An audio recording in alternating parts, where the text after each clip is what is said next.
Fix Facebook copyright problem. Hello everyone, welcome to this channel. I'm here to help you out today. So without any delay, let's get started. So first of all, launch the Play Store application and check if you have an updated version of the Facebook application. So simply tap on the search bar and search for Facebook. Now this is just to check if you have an updated version of Facebook application. So as you can see, there's no option of update, which means we have the latest version of Facebook application. So we're going to go back and simply we're going to launch the Chrome browser over here.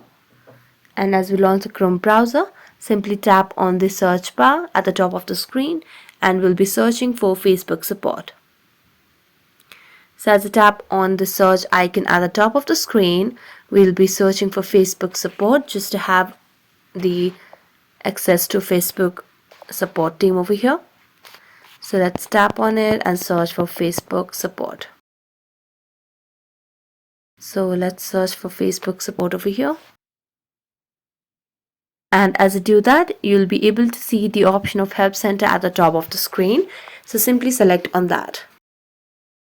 So as you do that, what you can simply do is you can tap on the search bar where you'll be able to search for the issue that you're having regarding the copyright violation.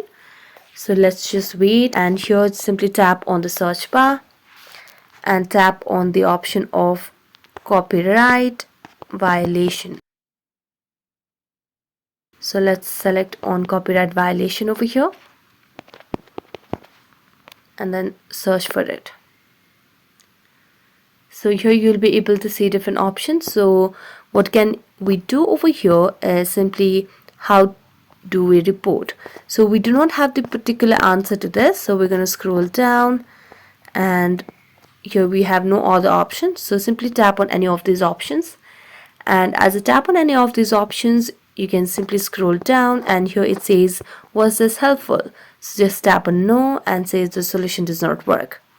And tap on the message box and just explain what you are feeling or what is the correct way to remove your copyright violation. You also have to mention your username and your email ID so that they can contact you. Then tap on submit and you'll be hearing from Facebook in a few days. So that's it. Thank you so much for watching this video. See you next time.